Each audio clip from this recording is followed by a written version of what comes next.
Did you know that over 80% of the world's population identifies with a religious faith? That's a staggering number. Faith is a powerful force. It has the ability to inspire hope, comfort in times of despair, and drive individuals to extraordinary lengths. From the ancient pyramids to modern-day mega-churches, expressions of faith have left their mark on every civilization and culture throughout history. But what exactly is faith? Is it simply believing in something without evidence? Or is it a more nuanced and multifaceted concept? These are the questions we'll be exploring in this essay. Humans are inherently meaning-seeking creatures. Faith, for many, provides a framework for understanding their place in the universe. It offers a sense of belonging, identity, and moral guidance. The belief in a higher power or a divine plan can bring comfort and stability during challenging times. It's important to acknowledge that faith is not a monolithic entity. It manifests in countless ways, shaped by individual experiences, cultural backgrounds, and personal interpretations. Faith can also be a source of great inspiration, driving individuals to acts of compassion, social justice, and selflessness. By examining the criticisms and exploring the deeper meanings of faith, we can gain a more nuanced and informed perspective on this fundamental aspect of human experience.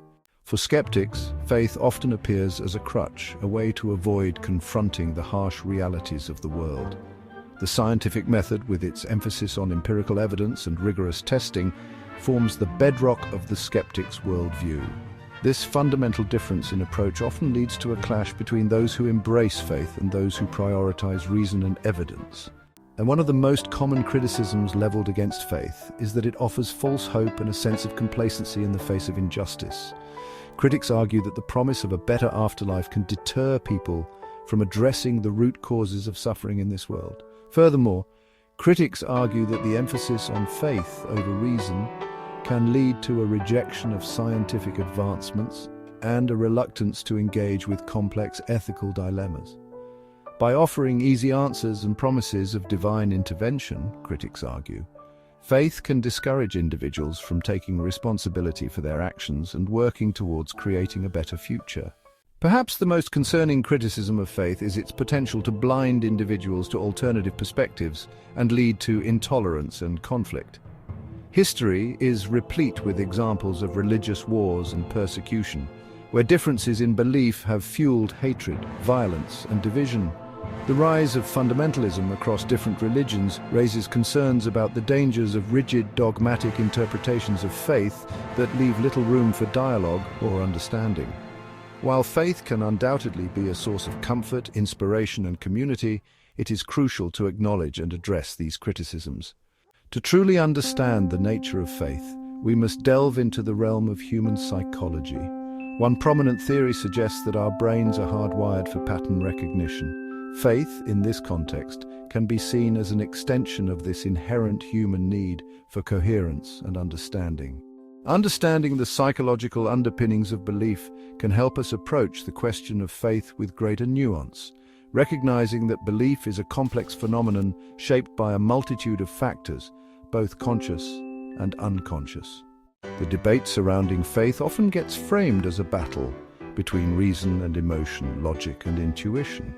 Many theologians and philosophers throughout history have argued that faith and reason are not mutually exclusive, but rather complementary forces in the pursuit of truth. This trust, they argue, can be informed by reason, experience, and reflection. When faith and reason are seen as partners in the search for truth, the potential for growth, understanding, and even intellectual discovery expands exponentially. One of the key arguments against faith as mere wishful thinking lies in the concept of the existential leap. Kierkegaard argued that the most meaningful truths in life, love, hope, faith, cannot be grasped solely through reason. The existential leap is not about blind faith, but about a conscious choice to embrace a certain set of beliefs, recognizing that these beliefs provide a framework for understanding the world and one's place in it.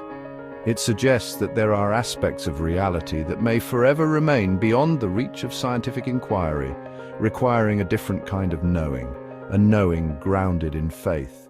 Finally, it's crucial to remember that faith is not a static destination, but rather a dynamic journey. The beauty of faith lies in its ability to adapt, evolve, and grow alongside the individual. This journey of faith is often characterized by periods of doubt. Ultimately, faith is about embracing the unknown, finding meaning and purpose in a world that can often feel random and chaotic. The sterile white walls of the hospital seemed to close in on me, each beep of the heart monitor a stark reminder of the fragility of life. My father, a man of deep faith, lay shrunken and pale, his once booming laugh reduced to a raspy whisper. Yet, as I sat by his bedside, doubt gnawed at the edges of my own faith. Where was God in all of this suffering?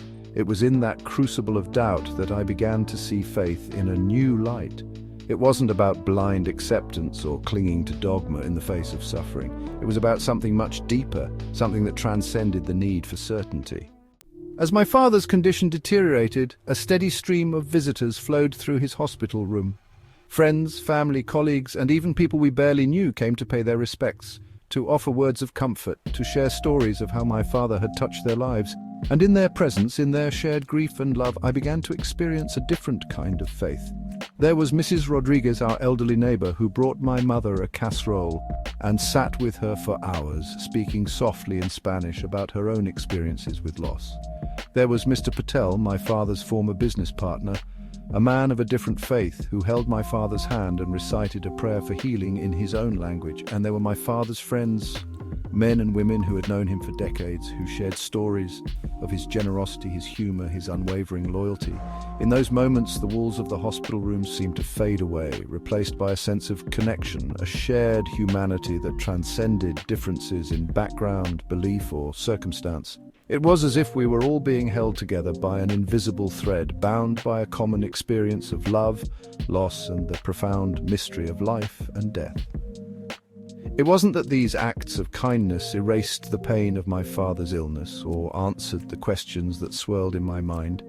It was something more profound. It was the realization that even in the darkest of times, even in the face of unimaginable suffering, there was still goodness in the world. There was still love. There was still a deep well of compassion that connected us all, and in that realization, a flicker of hope ignited within me. One evening, as the sun began to set, casting long shadows across the hospital room, my father stirred from his sleep. His breathing was shallow, his voice barely a whisper, but he motioned for me to come closer. I leaned in, my heart pounding in my chest, unsure of what to expect. "I'm scared," he whispered, his voice raspy and weak.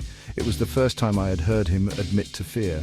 My father, the man who had always been our rock, our source of strength and unwavering faith, was afraid. And in that moment of vulnerability, I realized that faith wasn't about being fearless. It wasn't about having all the answers or pretending that everything would be all right. It was about being present, about facing our fears and uncertainties with courage and grace. I took his hand in mine, his skin papery thin, his grip surprisingly strong. "It's okay to be scared," I whispered back, my voice thick with emotion. "I'm scared too." And in that shared moment of vulnerability, something shifted within me. The weight of my doubt didn't disappear, but it no longer felt insurmountable. I realized that faith wasn't about denying the reality of fear or suffering.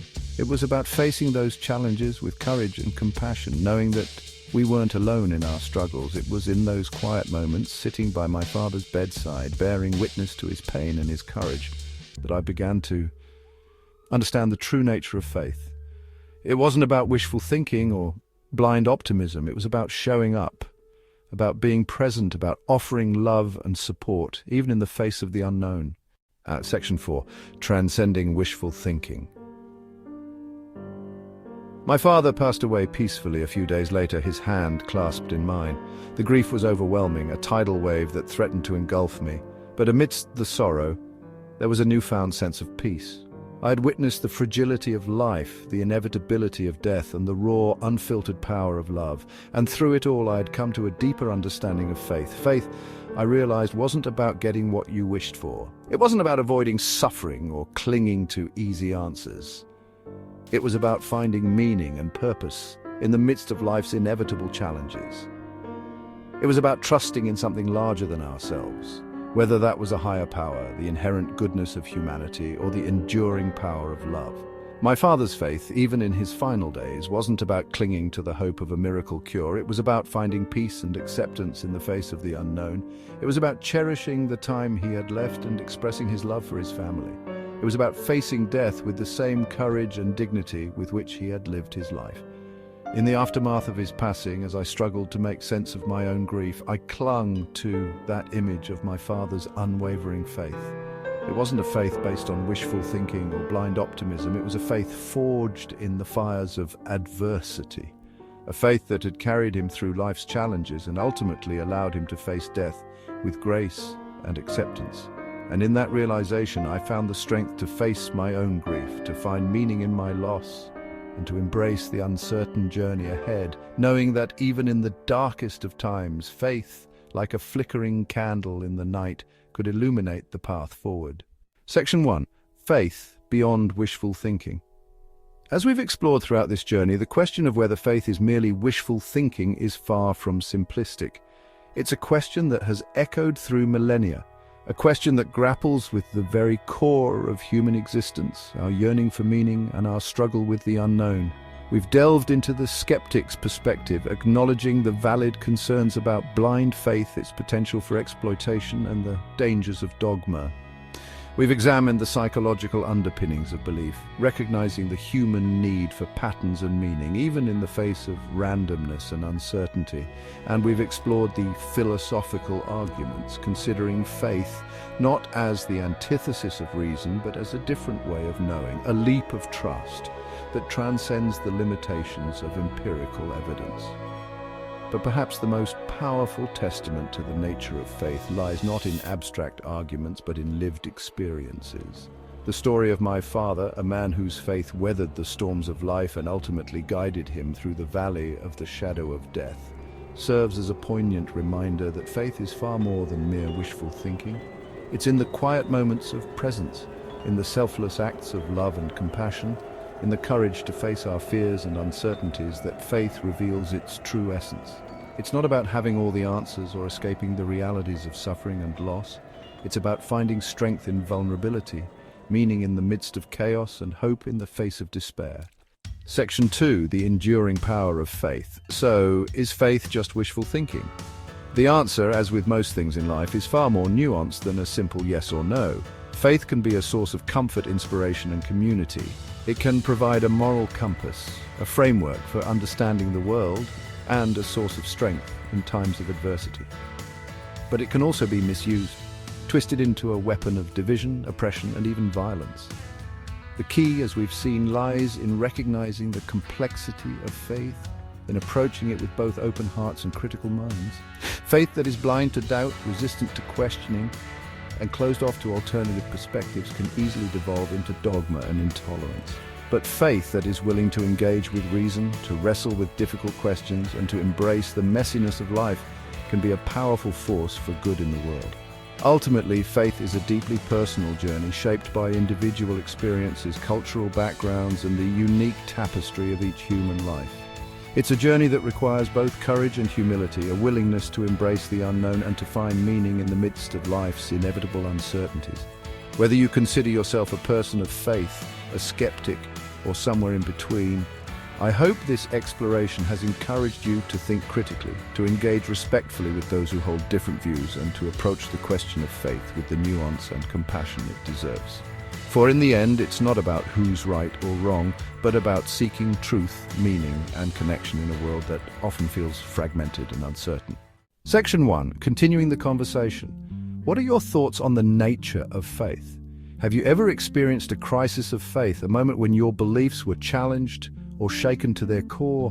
How did you navigate that experience? Share your thoughts, insights, and personal stories in the comments below. I believe that open, respectful dialogue is essential for fostering understanding and empathy, especially when it comes to matters of faith and belief. And for those of you who are interested in exploring this topic further, I encourage you to check out my related video on Insert Related Video Topic here. In this video, we'll delve even deeper into the nature of faith, exploring different religious perspectives, the role of doubt and questioning, and the ways in which faith can inspire us to create a more just and compassionate world. Thank you for joining me on this journey of exploration. May we all continue to seek truth, meaning, and connection in our own unique ways.